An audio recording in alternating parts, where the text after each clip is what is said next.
What up, dudes? It's Gaz, and welcome back to the WARFRAME video. So we got the last Devstream until TennoCon 2023 today. An overview video for all the stuff they talked about. And there was actually a lot of stuff to spread out across this stream. They showed the Wisp Prime stats, they showed the Fulman Prime stats, they showed what to expect in the new update. There was actually a new update before TennoCon, and like when to expect Wisp and things of that nature. So we'll be going over that today. Hope you guys enjoy these types of videos. We do daily Warframe video uploads on this channel, so make sure you're subbed, and also check out the live stream channel as well. We did live stream the live reaction on the stream, and it was fun just to hang with chat, so. Rest in peace, Inaros players, though, because Inaros rework got shot down today, among other things. So let's get right into it. First off, the bingo video yesterday. We did not get bingo, but they did go over a lot of stuff here. And also, Kullervo is getting some big buffs. So let's start off with first couple things here. So as far as Kullervo, our newest frame, he has been viewed as very fun and powerful damage-wise, but survivability-wise, leaving a little bit to be desired, especially at high-level steel path stuff. He has no shield gate, he has no invincibility time, really. They are changing that. Kullervo is going to be getting invincibility time when he casts a second ability in the Echoes of Deviri update. Because yes, the next update is actually called Echoes of Deviri. So first things first to Kullervo, getting invincibility time, something he did not have really before on his 2. And also, Overguard on frames. I'm not sure if this will work on the same on enemies, but Overguard will have a 0.25 invincibility, like, iframe once it's broken. So it sounds like Kullervo will get 2 sources of invincibility from his 2. The Overguard breaking whenever it does break, and then also him casting it gives him brief gray health, I'm assuming. So that's good for Kullervo. Will it be, will be a level 10,000 Kullervo be super realistic without Vazarin and Rolling Guard? Probably not, still, no. You're going to have to be casting your 2 constantly as Kullervo to face tank level multiple thousand enemies. But you got to also remember, the game is not really built around multiple level 1,000 enemies in the first place. So, yeah. But that's also not the only buff to Kullervo. Kullervo is also going to have his Overguard cap starting to scale with Power Strength, according to Pablo. So thank you, Pablo, for listening to feedback on that one. And additionally, for the last buff of Kullervo, Kullervo is getting a base health increase as well. So that should scale quite nicely with mods. So yeah, that's it for Kullervo buffs. Let's move on to some other stuff here. We're going to have some new Undercroft missions. Well, there's actually going to be 2 new Undercroft, like, tile arenas. So think of, like, 2 new rooms for this. There will also be Undercroft assassination missions. So we're going to go from the 5 missions we have now. We'll throw a 6th type of mission in there. And the example they showed, I think it was like the Jackal. So they were fighting the Jackal. They got the Jackal in this boss fight. I'm hoping there's actually not just one boss fight. If it's just Jackal, that'd be boring. Like, give me, like, Tilrigor. Give me, like,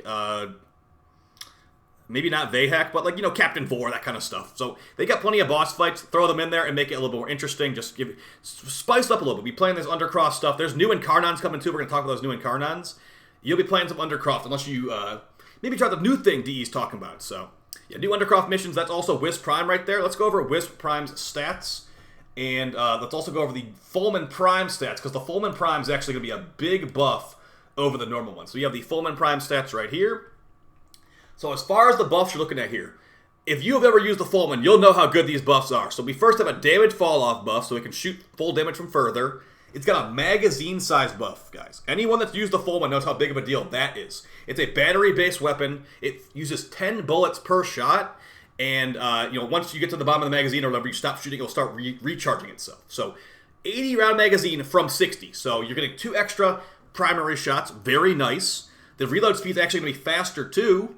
And we've got increased status chance and base damage, going from 500 base damage on the normal Fulman to 550 on the Prime. Let me just get that on the screen for you guys to show. So you're looking at a weapon that's getting a big, big buff. They don't usually do this as much anymore. A Prime being, like, noticeably stronger than the normal version. So just comparing them here. Let's see if I can just resize this. That did not work. There we go. We got it there. So, yeah, lots of stat bumps here. Much faster reload, much faster, well, not fire rate technically, but if you also look at the bottom of the screenshot, we didn't see everything, but the actual full auto shot from the Fulman is getting a crit chance buff too. The normal full auto shot on the Fulman normal is 28%. This is 34%, so we're getting a crit buff too on the secondary shot. So this is looking really good. Keep in mind also the Fulman ribbons for the Fulman normal are already low stats. So the ribbons on the Fulman Prime will be pretty similar stats, honestly. So you're looking at a very powerful weapon here. Looking really nice. Now, as far as the Gunston Prime, who really cares, to be honest? But it's getting some more range, it's getting some more damage, I think, and then some more status chance. And probably some more crit, too. But really, the Gunson, like, the problem with the Gunson is it's the same problem it's going to have with any other weapon compared to the Quasis Warfan-wise. This does not launch out blades, and the Quasis does. And the Quasis already has good stats, too. So, no special attack, missed me with this, getting some status chance buffs. Not too exciting here. But moving on to Wisp herself, as far as the Wisp base stat buffs, now unfortunately they are going to do Wisp dirty. They are going to give her some increased shields. So she is getting an increase of shields by 75. She's getting 25 more base armor and 0.05 more sprint speed. So it's unfortunate they gave her 75 more shields, just straight up it is. But 25 more armor will make it scale better with, Umbra mods. It will technically give you more EHP with her Wisp motes and all that. So she'll at least look cooler, and the sprint speed increase will maybe be noticeable too when you're using those speed motes. So, moving on to the new Incarnons, we actually got a lot of information here, and this is actually going to be something that you're going to have to take in. Let me know how you guys feel about this actual aspect of this in the comments down below. But basically, there's going to be there's 5 new Incarnons, and the way they're adding it, there will be a new week 7. So if you're up to date with like how this rotation stuff goes for Incarnons, there are 6 weeks of rotations, and for example, week 6 has like the Dread, the Despair, I think the Zylok as well. There will be a new week after week 6 that is going to have these new weapons. The Gorgon, the Gamma Core, the Angstrom, the Boar, and the Anku. And I actually have what all these will do, so listen up right now. This is important information. This is leaked. This was not on the stream. This was leaked, so don't take this as complete fact. I'm going to tell you what these Incarnons do right now. So for the Angstrom, this is the Explosion Pistol. The Incarnon mode for the Angstrom Pistol will be bouncing, exploding heat projectiles. That's all we have to go off of. Nothing else besides that. The Anku is going to have heavy attacks, making bouncing, hovering heat discs. Kind of reminded me of the Zenostar from what I'm reading here. So the Anku are these mini Zenostars on heavy attacks. The Boar actually sounds like the best one so far. We actually have the stats on the Boar too. The stats on the Boar are on WARFRAME.com. It's a hybrid-focused heat beam. And get a load of this. So the Boar, multiple heat beams that auto-target and chain. Auto-targeting, chaining heat beams. It sounds like the Occucore to me. It sounds like this is the primary version of the Occucore as far as an Incarnate. It's going to have base heat. And let me see if I can quickly pull up the overframe stuff to show you guys that. And then as far as the last one, which is going to be the Gamma Core. Actually, there's 2 modes, Gorgon and the Gamma Core. The Gamma Core is going to have the Incarnate mode. The Gamma Core will be an attack that pulls in enemies, and then it will explode. It's going to have base cold damage, unfortunately, so not the best there. But yeah, the Gamma Core already is pretty good, so that's quite interesting. And then the last one, the Gorgon, it's going to have timed exploding heat damage, mini explosions for the Incarnon mode. And remember, the Gorgon does have an augment mod that makes enemies get petrified. So here on overframe.com, I'm going to show you the Boar Incarnon stats right here. So right here in the primary mode, we go to the Incarnon mode. So we have 32% base crit chance. That's really high for a shotgun. 2.2 multiplier. We've got base heat damage, and it's a held trigger mode with a 60% status chance. So this will be crazy good for high levels, I'm hoping. And it also might be AoE chaining too. So get a Boar Riven, basically. If you want to get a Riven for this, you have been warned. Boar is looking nasty. But yeah, the thing about this, so there's gonna be a week 7 that they're adding in. The thing that is kind of driving some players a little up the wall is that DE announced there will be a new way to buy these Incarnons for plat from Cavallero. So I'd like to remind you that this is a game where you can buy, you can buy everything in this game for plat pretty much. You can buy resources for plat, you can buy endo for plat, you can buy credits for plat. You can't buy XP per plat. But what this will do is this basically is like eliminating you having to wait. And I will go ahead and tell you right now, it didn't seem like DE was super sure about how this is going to shake out. So if they end up removing this because of backlash, I wouldn't be surprised. But look, we can literally even buy credits in this game. I can buy 50,000 credits for 25 plat. So this, if you're trying to stream pay to win in this game, like what is the win? This is just a hamster wheel grind game for the most part. Like there is no end game raids. You're just buying your way past a wait time, pretty much. It's just like the same thing as like rushing a build time for plat. It's gonna save you some time, but is it something that a player that didn't give them cash can obtain? No, it's not. Now, one thing that is kind of annoying is that if they are expecting us to buy these Incarnons for who knows how much, it's probably gonna be like multiple hundred plat is my guess. That seems unfair to people that want to make content on these things. If you didn't pay DE like multiple thousand plat, whatever it will end up costing, you're gonna have to wait multiple weeks. So official creators are going to be able to get that stuff, but the creator program is invite only. So I find that kind of crappy. They need to, maybe DE should look at that invite only thing, because it's been that way for a while, and they said it was going to be temporary. So yeah, the creator program could use some work. I might have a video on that pretty soon.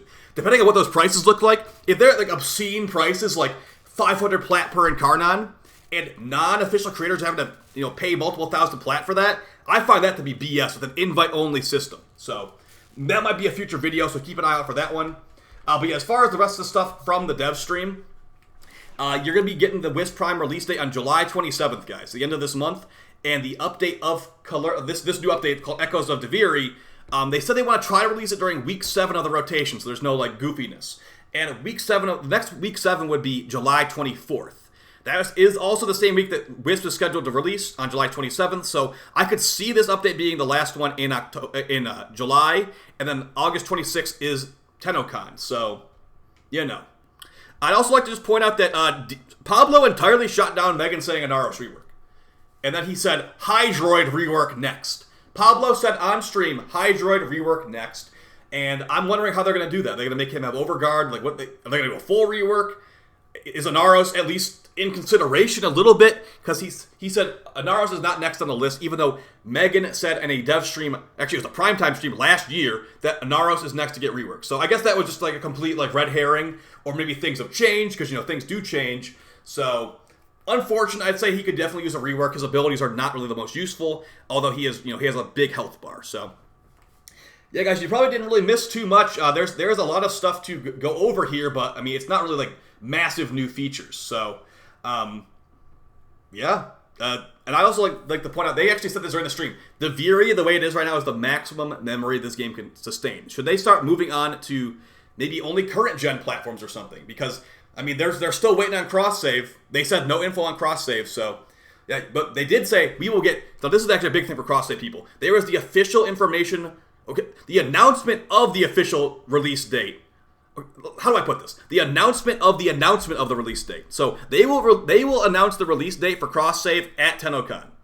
So don't really bother with asking until then. They have said they will tell us when to expect it at TennoCon. Okay, so this year, I'm hoping it will come out, but it might be next year. So let's just hope that they give us next. You can do cross save today at TennoCon. And we will see. So either way, guys, hope you found this video fun and helpful. That is really the most of the stuff that's coming in this new update. Some new Undercroft missions, Kullervo buffs, Wisp Prime is going to be around the same time, not the exact same date as the update. And yeah, stuff like that. So expect those Incarnon ribbon nerfs to be with Wisp Prime on the 27th. So if you want to get rid of your Incarnon ribbons or whatever, or you want to get new Incarnon ribbons for like the boar and the angstrom and all that, go for it. I already got my boar ribbon. I'm trying to get an angstrom ribbon here too. So yeah, I appreciate the support, guys. Take it easy, and I will see you next time. Bye.